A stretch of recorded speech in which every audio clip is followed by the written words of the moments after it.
When I first walked away from the sport for many different reasons, some about my education. The Olympics fell over my A-level year, and I come from a family of academics, and the idea that, I could sacrifice my education for this thing that felt very hard to do. It felt like this was taking so much from me, and my love and joy that I found in the sport and in the water was kind of slipping away.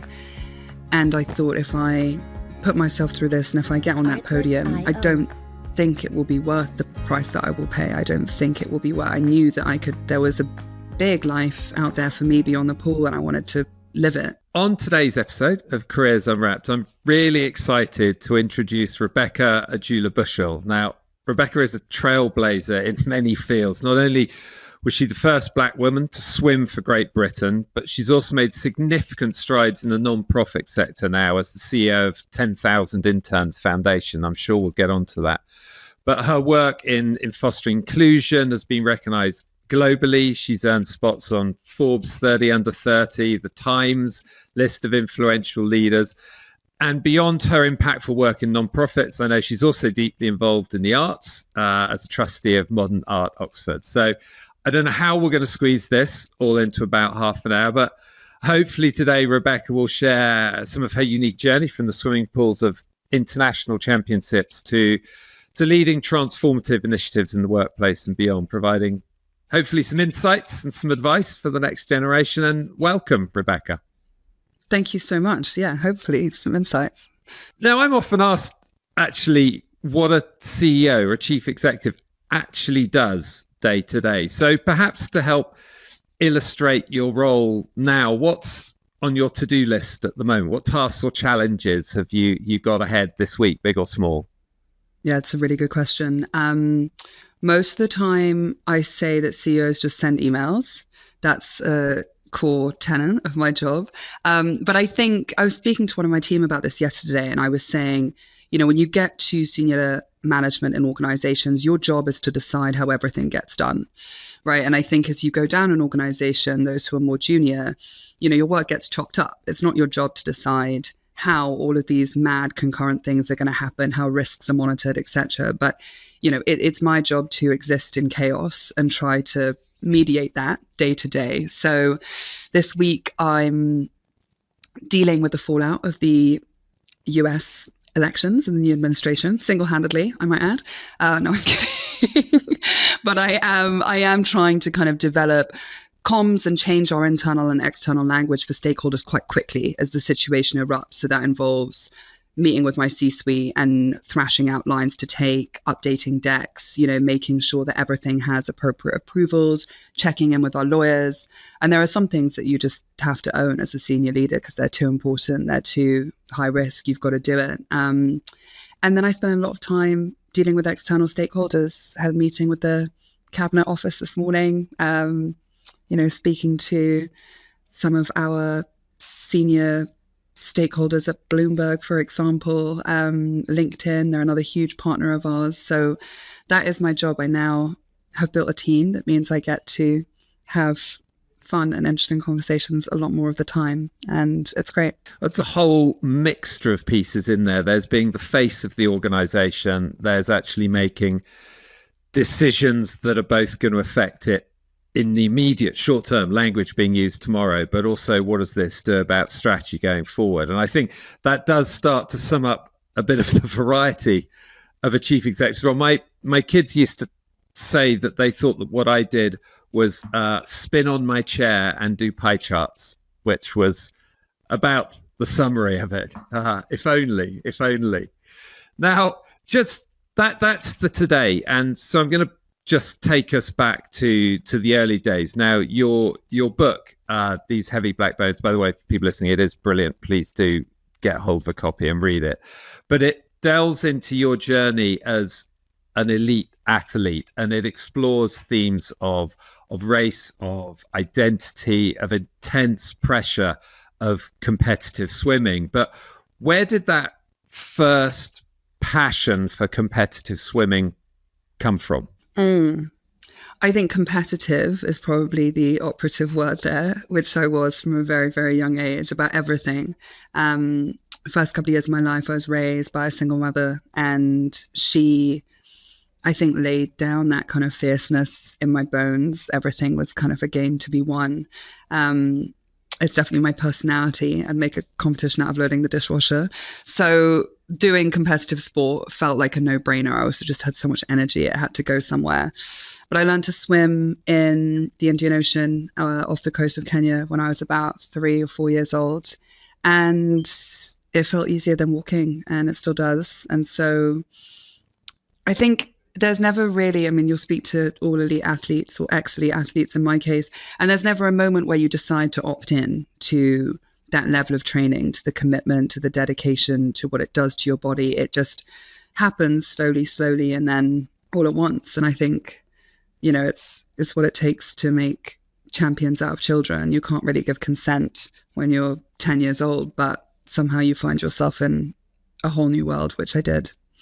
And so a lot of the ones who don't make it in elite sport, are they the ones who, rather than you say, then they're just the ones who opt out as opposed to just keep going? I think it's sport is such a complex arena, and there are loads of reasons why people don't make it to the top. I think that it's interesting when you look at athletes and you think about what they're doing, especially when you're performing at an international level. You've got media, press, you've got pressure from parents, people who've sacrificed everything for you to be on that podium or behind those starting blocks. And so it's not just talent and hard work. There's another ingredient, a secret ingredient, which is, number one, I guess, how much can you withstand the pressure? Can you win the psychological game as well as the physical one? But also, how much advantage have you had? Where do you come from? Are there enough resources in your country to kind of get you to the point that you need to be at? And so absolutely, some people say, no, I'm not getting up at 4 a.m, which I don't know why I didn't say that. But for whatever reason, I decided that getting up at 4 a.m for 10 years was a good idea. But a lot of people, it is a dream that cannot become a reality because of the inequalities that exist in every space, in every institution in the world. And what do you think, therefore, were the defining moments in your early career that meant that you did make it to elite competition, you did make it to the podium? That's such a good question. I think I grew up in Kenya and then in South Africa for a couple of years after that. And I think being a young Black kid in a predominantly white sport, it helped growing up in Africa and swimming surrounded by people who looked like me, who also swam, who didn't allow that myth to take hold of my psyche that Black people can't swim because our bones are heavier. That's why my book is called These Heavy Black Bones.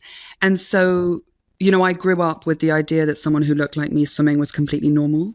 And it wasn't until I got to the UK at the age of 13 that I realized that, for the rest of my career, I would be one of the only people on poolside who looked like I did. So I think that was a really positive platform and starting point to my career. I think I just, that built confidence in a way that probably nothing else could have done. And I became world number 1 when I was 15. And I think, that changed everything almost overnight. And suddenly I was, Olympic hopeful, and I'd started swimming for Great Britain. And so the number of eyes on me, the number of stakeholders involved in my success, the number of people who, wanted to use my body to achieve their own goals and ambitions, it just kind of multiplied. And that was probably the other most defining point of my career. This moment where I became, it wasn't just about how fast I could swim. It was about proving people wrong and swimming against history and also being the first, which is a hard and complex thing to do.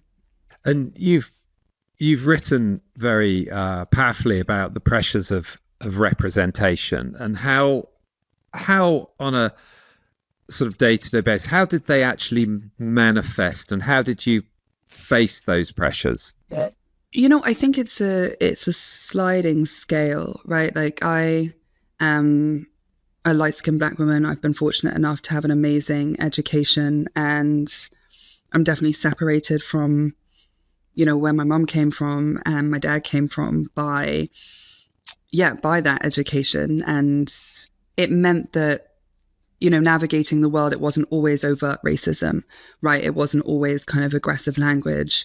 That happened, sure. I mean, I was at school in 2007. We didn't have the lexicon we do now to talk about race. It was a lot more parochial. Some of the things that were said to me and about me that were completely unacceptable and wouldn't be said now by kids of any age. But also it was the press and the media that kind of perpetrated those narratives. I remember reading this one article and it said, she speaks with a cut glass British accent. And I thought, well, I have a British passport. I was born here. Like, how else do you think I'm going to speak? And you don't realize the kind of undertone of racism that stuff has, that others people that says you're not like us, you look different, you're not from here. And so I think on the day to day, it was just always feeling like it didn't fit in, which when you're 15, 16-year-old, and also when you're a 15, 16-year-old girl, it's like the worst thing in the world, right?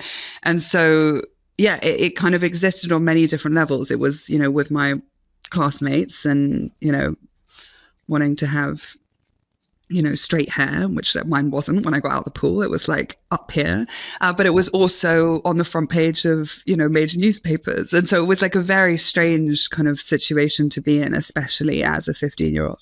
It sounds like you therefore exist in this sort of intersection between your sporting identity and yourself. And how much did you feel that you were able to just be yourself versus be the athlete representing a country or team, almost the product that people wanted to be? How did you keep a balance between who you were and who others wanted you to be? Oh, I don't think you do. I think that I had to go on a really long, I hate using the term, but journey after I quit swimming to kind of really like reconcile with myself. Who am I beyond being the swimmer? When I quit swimming, I lost my identity, and my first big identity, like that was my first job, that was my first career. And I think you're always an athlete first at that level. Even if you're a child, you are treated like an adult because you are an athlete and you have a job to do, and what your body can do, that is the most important thing, and everything else comes second. And I know that some of that narrative is changing now. We're seeing elite athletes talk about mental health, about the pressures of stardom plus physical performance way more. But 10, 12 years ago, when I was competing at that level, you're an athlete first and then everything else. And so, beyond being a world-class swimmer, I was also the first Black woman to swim for Great Britain. And so I was kind of forced to confront my racial identity at a point in time when I didn't really have like that much understanding of what that meant and what that would mean for me, especially being mixed race.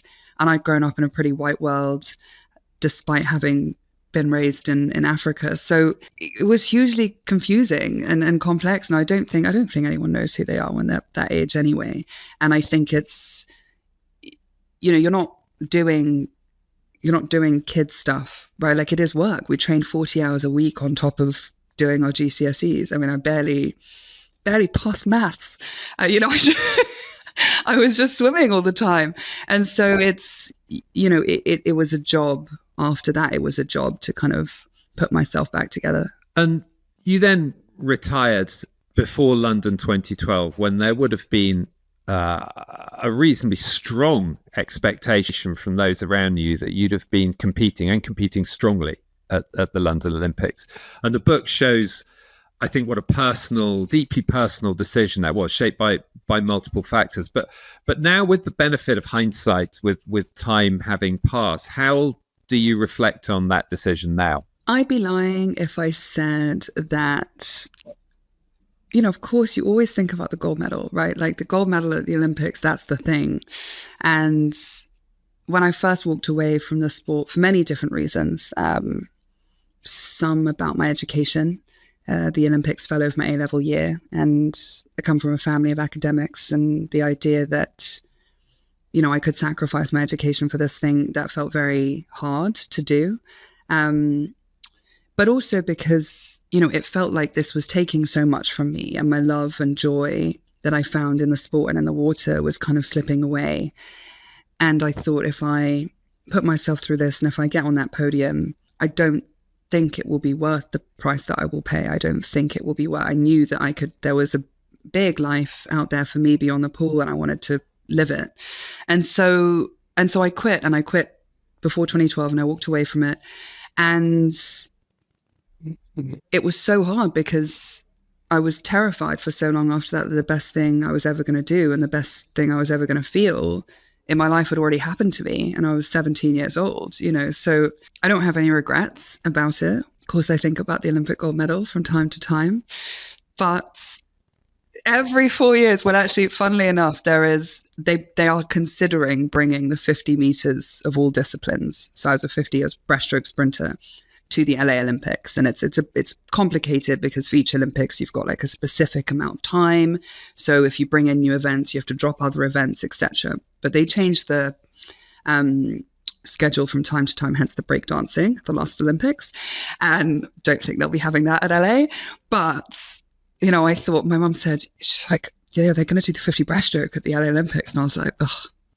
So when you walked away from that with everything that it had meant to you up to that point in time, and with probably so many thoughts still going around your head when you made that decision, you soon then after went in a very different direction, and you went to university, to Oxford, to study fine art. How different was your life in the first year of university from your last year of swimming? Yeah, it was really, really hard to explain. My relationship with time was completely it was just a complete mess. I stopped swimming, and you don't really think about the practicalities of stopping sport at that level. One day you're going to the pool and you're training for about 6 to 8 hours. That's 2.5 hours in the morning. It's an hour of weight training, and then it's 2 hours in the evening. And then the next day you're just not anymore.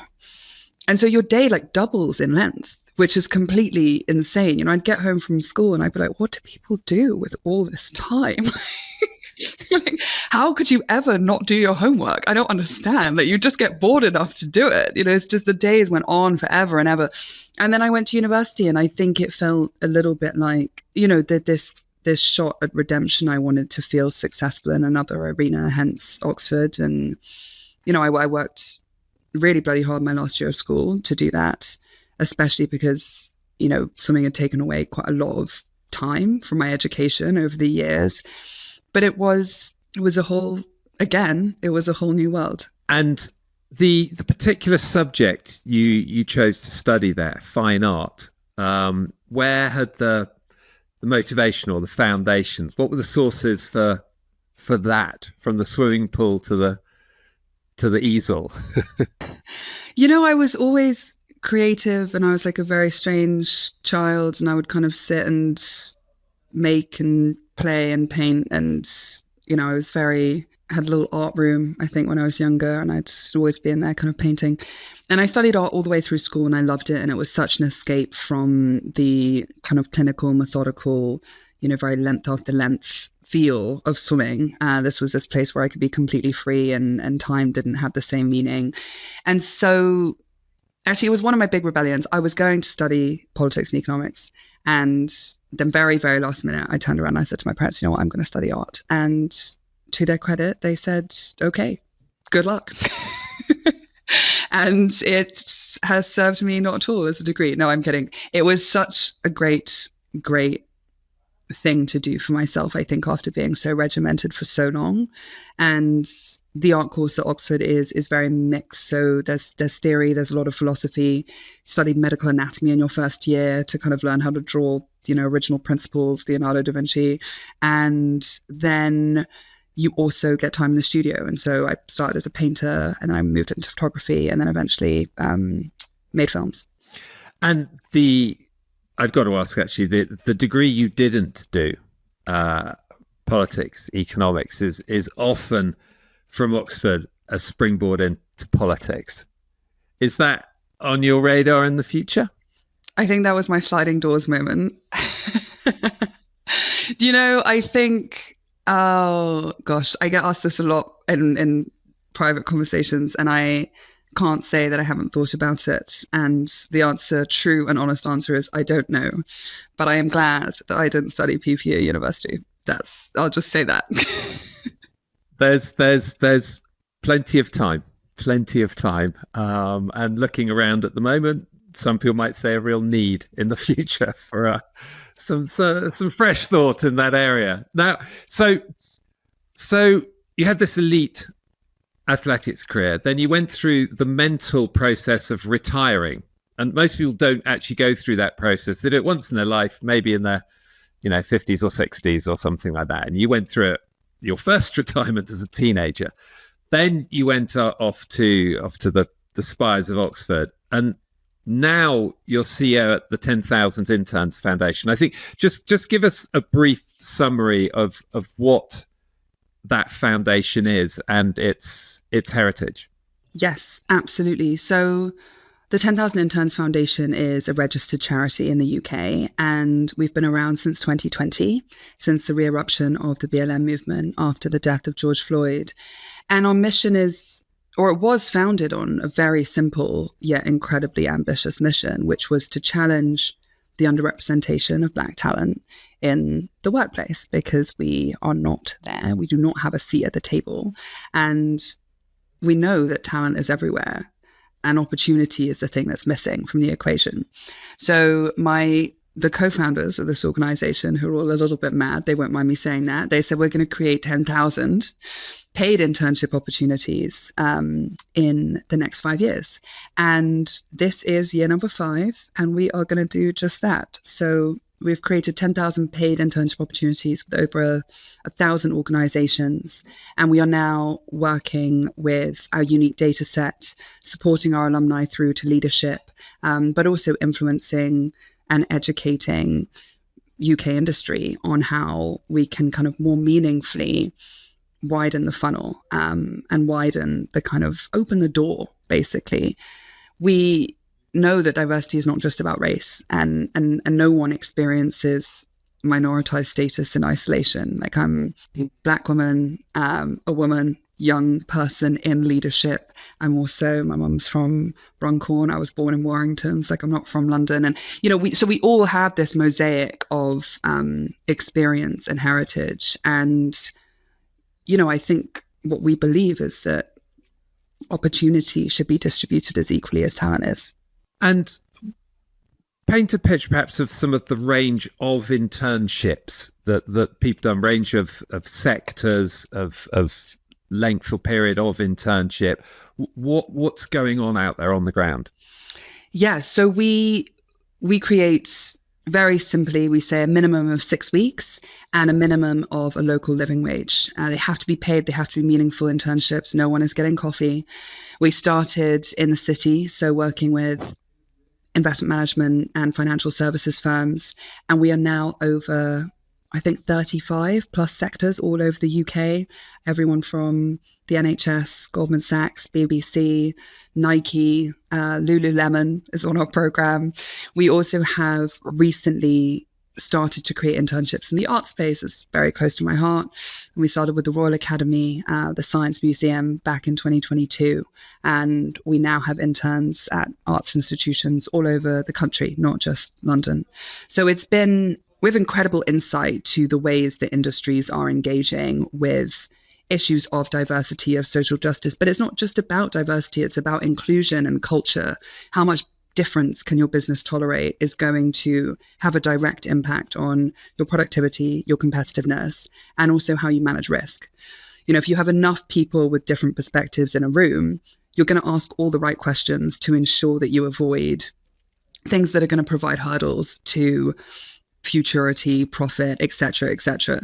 So, it is not just the right thing to do from a moral perspective. It's the right thing to do from a kind of business imperative. And what sort of proportion of the internships are moving into employed roles, long-term employment from that start point? Yeah, it's a great question. So 70% of our interns convert to full-time employment, which is incredible.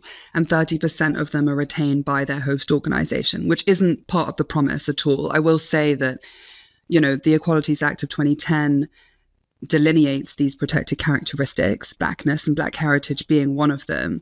But our program isn't about ring fencing or about contracting organizations or fulfilling a quota. It's about saying, why don't you let this pipeline into your process? These people that might be invisible to you or you're finding them hard to reach, consider them in the same way that you would consider your quote unquote traditional talent. I shouldn't say that people are surprised because it shouldn't come as any surprise, but, our interns are considered as good, if not better, than the traditional talent in their organizations once they get in and do the job. They just need the door to be opened wide enough for them to access the same opportunities. So if a young person, a career starter, is listening to this, and they're interested, I think actually this could really suit me, and also I've got the drive, I want to achieve something. What process are they going to go through with the foundation, and what support are they going to get along the way?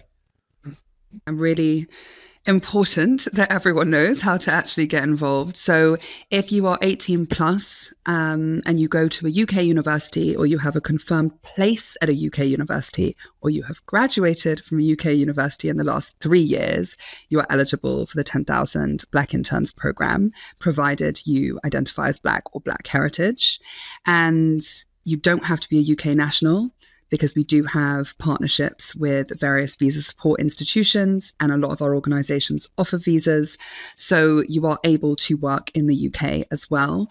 You apply to our program and you pick 3 different work streams or industry sectors. So you could say, I'm interested in media, communications, and HR. And you write a short covering letter for each one of those, about 200 words, and you send us 1 CV. And then we match you with various organizations and you go through the interview process, and the foundation supports you all the way. So we have pre-application training, we have pre-interview training, and we also have pre-internship training. And then you become part of our alumni, which is a network of almost 10,000 people who support each other, are supported by our organizations, and have an annual calendar of events that will help you advance in your career in whatever direction you want to go in, and also overcome that imposter syndrome and that sense of feeling like, despite entering this place, it's still not quite made for me. And how you navigate that, I think, is as important as getting through the door in the first place. And so your role in leading this program now, how would your team describe you as a leader? If I escorted you from the room and asked them for their honest viewpoint, how do they see you as a leader, do you believe? They see me as exacting, and they see me as compassionate but not cuddly. And I think that my team would tell you that I will do anything that they will do, and I will run at the brick wall, I will scrub the toilet with a toothbrush, and I will protect them from the fact that we are a frontline organization, from the decisions that our board make that they might not understand. But also I think, my style of leadership is not, I think it's not traditional charity leadership. I definitely bring with me the kind of resilience of being an elite athlete. I definitely bring with me a level of work ethic that is a little bit nuts, probably. And I don't necessarily ask people to meet me at that level. But as a leader, whatever you demonstrate trickles down to your organization. So, we are fast paced, and that is probably my fault, but it is also one of the reasons that we have been as successful as we have. We've built the fastest growing pipeline of Black talent in the UK in just 5 years. So, I'm now defending my team, saying that I'm a maniac. No, I'm not. My team are unbelievable. And the best thing about building a team and being in post since almost the beginning of this organization is that all of these people, I've been involved in their hiring processes and, their development. And so You better say nice things about me. I was going to then ask you what your spirit, your swimming experience, your athletic experience had brought to the role, but I think you've painted a picture of that already. I get a comment sometimes from some of my closer team. I'll do something, I'll say something, I'll go, oh yeah, you could tell you used to be in the army. And I go, really? Because I don't think you're saying that in a positive way. and also that was so long ago. So but intense experiences form part of your character for life, I think. So the strength that you brought to your swimming and the strength that was required and the focus and the attitude and the pace to rise to the level you did, that's never going to leave you. It's a question of how you use it in different contexts and different roles in your future, I think. Yes. How do you civilianify yourself again after the great institutions that shaped us? I know my team, actually, they're always like, can you stop using war metaphors? And I'm like, right, guys, it's the board meeting. We're going once more onto the breach. And they're like, we're not going to war. And I'm like, well, just be ready. Who knows what could happen? What inspires you now? What are the sort of, I don't know, the people or the things or the ambitions that give you the inspiration to keep having the sort of drive or to set your own ambitions for the future? It's something I've been reflecting on a lot over the last year. I turned 30 last year, and I have done so much in those 3 decades of my life, and I've done so much in so many different spaces. And I remember making the Times list last year, and then my book came out and got shortlisted for Sports Book of the Year. And I got to the end of 2024 and I was knackered and really had to ask that question, like, what, now that you've got all the lists and the awards and the honors and the whatever, and that's not why I do it either. It was really about, I don't know, I guess my social impact compass comes from my parents. My mom's a humanitarian aid worker. She spent her whole life, fighting to ensure a more just allocation of resources. My father was a freedom fighter. He was in prison when I was born during the apartheid. And so that feels like it's part of my DNA. And yet you do get to a certain point where you've given so much and, you've done all the things, and then you think, am I just going to carry on doing the things? So I'm asking that question of myself a lot. I think people and the team that I work with and their willingness and desire to follow me into especially this current political climate is a hugely motivating factor. I bumped into 2 interns a couple of months ago. It was a Sunday and I was walking home. I'd just taken myself for dinner and they were like, excuse me. And I was like, okay. These 2 young black guys came over. We were in Hackney and they said, I grew up there, and pointed to the council estate, the tower block next to us. And now I work at Goldman Sachs, and you changed my life and my family's life. And, it's a complicated thing. We're putting people into institutions that maybe aren't ready to include them. How do I feel about that? I have to reconcile that every single day. And yet we are directly impacting and changing the trajectory of people's lives. And I think the function of freedom is to free others. And so I guess the desire to keep doing what I can and to recognize that every conversation, interaction, action is inherently political. This is my fight right now. We're not changing the whole world. We're unkinking a very small part of the hose pipe. And, once I've done what I can here, I'll hopefully go on and do it somewhere else. Or maybe I'll sleep. I don't know. I think, and, obviously through both my work as well as through these conversations, I'm lucky enough to meet a lot of people from a huge variety of different careers and directions and stages in their life, and what you've achieved by the time you're 30 is unusual. It's very unusual, because most people are sort of they've got their motor going in their mid-20s, the late 20s. They're sort of heading in a direction, and I think that it's been fascinating for somebody who hasn't experienced the world of elite sport as you have, to understand, to get a better understanding, I think, of how that gives you a platform for what you're going to do in the future, but also becomes part of your DNA of who you are as well.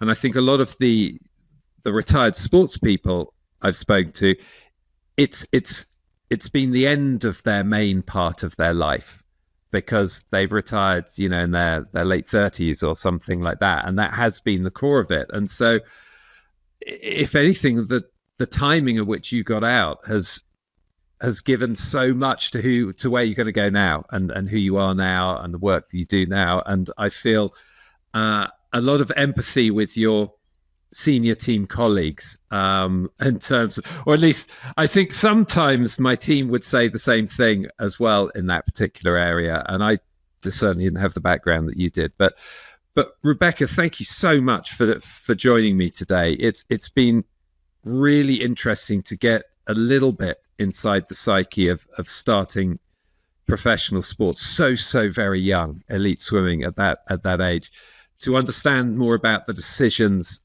about stepping away, about the need for you to not just concentrate on yourself, but also think about your role in terms of representation when you're at such a young age. And the final thing I would say is that anybody who's listened to this, the 10,000 Interns Foundation and the program is fantastic. So if you know somebody who you think should approach them, then just do so. Very easy to find them. Get in touch, speak to the people there.